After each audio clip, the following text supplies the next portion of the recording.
राधे राधे दोस्तों।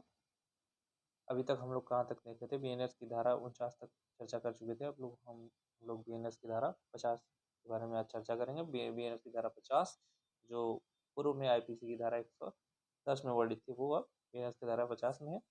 अब बीएनएस की धारा 50 में क्या दिया गया है कि दुष्प्रेरक यदि जिस कार्य के लिए ये दुष्प्रेरित करता है उसी कार्य के लिए उसे दंड मिलेगा, न कि दुष्प्रेरित व्यक्ति दुष्प्रेरण के पश्चात कोई अन्य इरादे या कार्य करके आता है तो वो दंड दुष्प्रेरक को मिलेगा, ऐसा नहीं है। उदाहरण के तौर पे रमेश रमेश क्या करता है? सुरेश को उकसाता है जाके चोरी करके आओ, परंतु वो जाके मर्डर करता है। और ऐसी स्थिति में रमेश को चोरी करने के लिए सजा मिलेगी, क्योंकि वो दुष्प्रेरण का कार्य किया है, चोरी करने का दुष्प्रेरण किया है। परंतु उसे मृत्यु जो हत्या करने की सजा है उससे वंचित रखा जाएगा, क्योंकि वो अलग इरादे से जाके हत्या करता है। ठीक है, चलिए आगे चलते हैं। बीएनएस की धारा 51 जो हमारी क्या है, आईपीसी की धारा 111 में वर्णित थी। ठीक है, ये हमारी बीएनएस की धारा 51 है।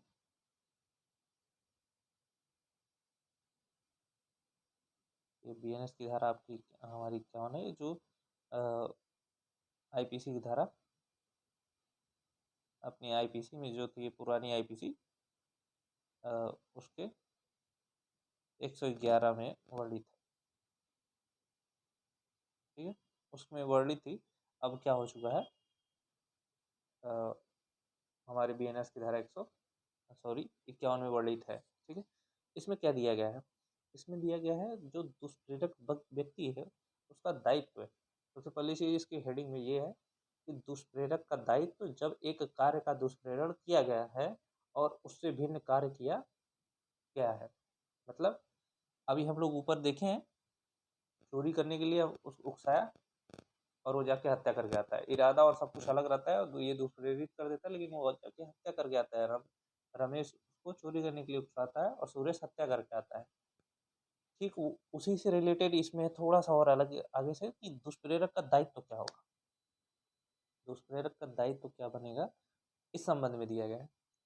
दुष्प्रेरक का सीधा सा दायित्व ये दिया है कि यदि दुष्प्रेरक ने दुष्प्रेरित किया किसी को, ठीक है, या किसी व्यक्ति को उकसाया, सीधे से दायित्व प्रावधान,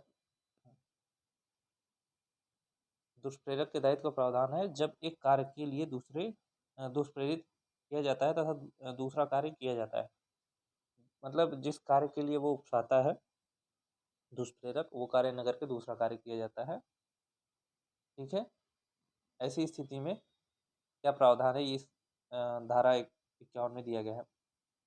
जब किसी कार्य को बढ़ावा दिया जाता है और एक अलग कार्य किया जाता है, ये दोनों चीजें बड़ी, दुष्प्रेरक उस कार्य के लिए उसी प्रकार और उसी सीमा तक उत्तरदायी होगा मानो उसने प्रत्यक्ष रूप से उसका दुष्प्रेरण किया है। ठीक है, जो कार्य उसने किया है उसके लिए, परंतु यह तब जबकि किया गया कार्य दुष्प्रेरण का संभावित परिणाम था और वह उकसावे के प्रभाव में या षड्यंत्र की सहायता से। सीधा सा मतलब है, रमेश ने सुरेश को चोरी के लिए उकसा दिया। ठीक, अभी हम पिछली धारा में ये बताए थे, रमेश ने सुरेश को चोरी के लिए उकसाया लेकिन उसने जाके हत्या किया। ठीक, इसकी यदि ये हत्या कर दिया तो उसके लिए उत्तरदायी, हत्या के लिए भी उत्तरदायी होगा दुष्प्रेरक, लेकिन तब वो हत्या के लिए दुष्प्रेरक उत्तरदायी होगा जब क्या करेगा, उसका परिणामी संभावित परिणाम, मतलब चोरी के लिए किया, चोरी करने गया और वहां का जिसके यहाँ चोरी करने गया और वो व्यक्ति अपना संपत्ति बचाव करने के लिए हाथ पाई या जग गया और जगने के बाद बचाव करने के लिए हाथापाई से करने लगा सुरेश से, तो सुरेश ने उसकी हत्या कर दी। हत्या करने के बाद उसने चोरी कर लिया, तो ये दो अपराध हो गए। तो चोरी के लिए तो इसको दंड मिलेगा ही, ठीक है, और दूसरे हत्या करने के लिए भी दंड मिलेगा। संयुक्त रूप से ये चीज किसमें दी गई है? धारा बीएनएस की धारा 52 में दी गई है, क्योंकि संयुक्त रूप से। और केवल हत्या करके यदि वहां से भाग आता है, चोरी नहीं करता है, फिर भी तो उसे क्या मिलेगा, उस प्रेरक को हत्या के लिए दंड मिलेगा, क्योंकि उसका संभावित परिणाम था कि चोरी करने पर क्या हो सकता है कि जिसकी संपत्ति है वो अपना बीच बचाव करे, जग जाए, दिख जाए, तो अपना बीच बचाव करे, और बीच बचाव करने पर ऐसी स्थिति उत्पन्न हो सकती है। ठीक है, तो यदि ऐसी स्थिति उत्पन्न होने की संभावना रहे, और इस स्थिति में अपराध ये माना जाएगा कि जो दुष्प्रेरक है वो स्वयं उस अपराध को किया है, स्वयं ही अकेले उस अपराध को प्रत्यक्ष रूप से किया है। ठीक है,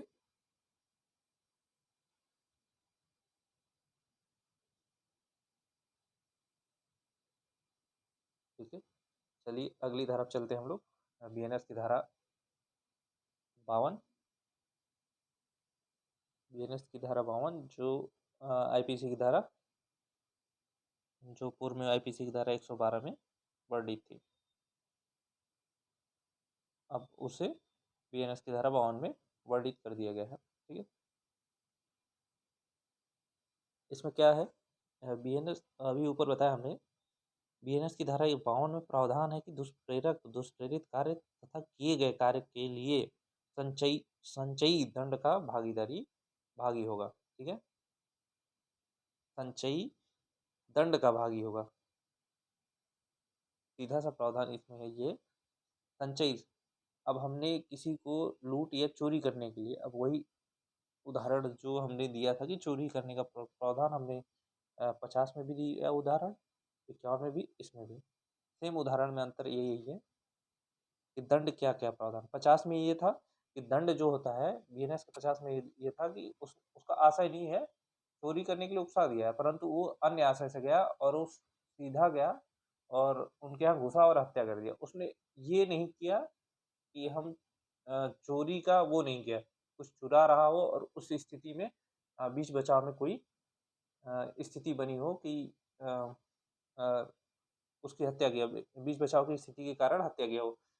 ऐसी स्थिति यदि नहीं बनती है और दुष्प्रेरित व्यक्ति डायरेक्ट जाकर अन्य कार्य कर देता है, उसके लिए दुष्प्रेरक को वही दंड मिलेगा जिस चीज के लिए उसने दुष्प्रेरित किया था, वही दंड मिलेगा।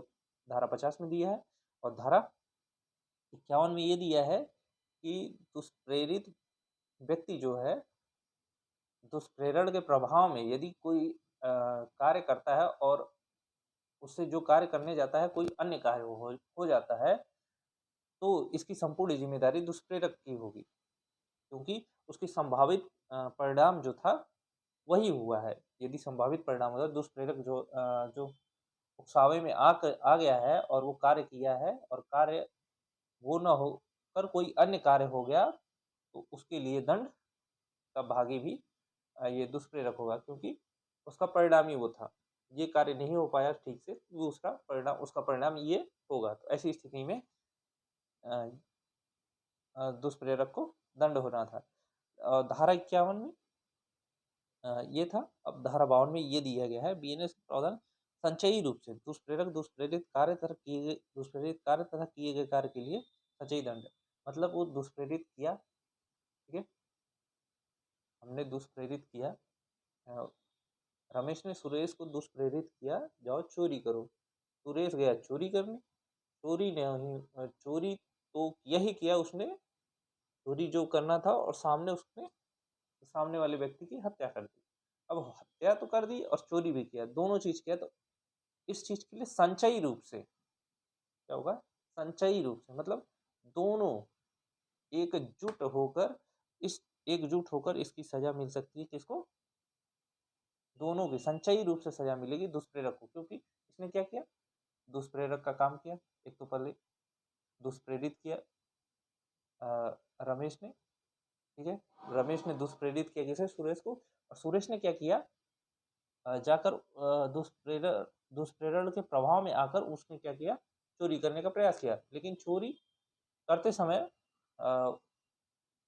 संपत्ति का जो मालिक है वो जग गया, या फिर उसने देख लिया और बीच बचाव करने लगा, जिसकी वजह से सुरेश ने उसकी हत्या कर दी। तो इसका परिणामी, दुष्प्रेरण का जो परिणामी है वो हत्या भी है, चोरी भी है। चोरी तो होना ही है, दुष्प्रेरण करने पर चोरी तो किया है, करने ही गया। प्लस यदि उसमें कोई ऐसी स्थिति बन गई कि संपत्ति का मालिक देख लिया, तो उस स्थिति में उसने बीच बचाव या जो भी चीज़ों में हत्या कर दिया, उसे उसकी हत्या कर देता है संपत्ति मालिक की। तो इस स्थिति में दुष्प्रेरक को दोनों सजाएं मिलेंगी, दोनों का दंड संचयी रूप से मिलेगा, जोड़कर मिलेगा। कहने का तात्पर्य केवल इसमें यही है। ठीक है, देख लीजिए, इसमें यही दिया है। यदि वह कार्य किसी धारा 51 के अधीन उत्तरदायी है, मतलब वही धारा 51 के अधीन परिणामी है, उसका दुष्प्रेरण दुष्प्रेरण हुआ है और उस दुष्प्रेरण का परिणामी संभावना है, मतलब वो कार्य होना है परंतु वो कार्य ना होकर कुछ अन्य हो जा रहा है, तो वो संभावना है, तो दोनों के लिए उसको मिलेगा दंड।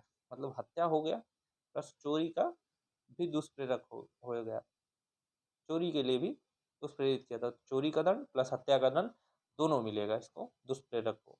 ठीक है, यही चीज है इसमें दिया है। एक कृत्य को बढ़ावा दिया है और यह एक पृथक अपराध है।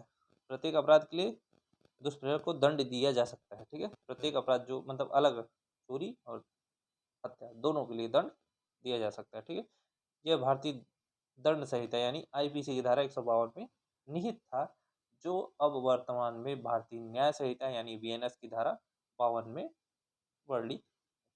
ठीक है दोस्तों, मेरा वीडियो कैसा लग रहा है जरूर कमेंट करके बताएं।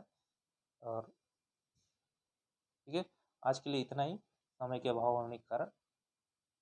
ठीक है, आज इतना ही पता। धन्यवाद।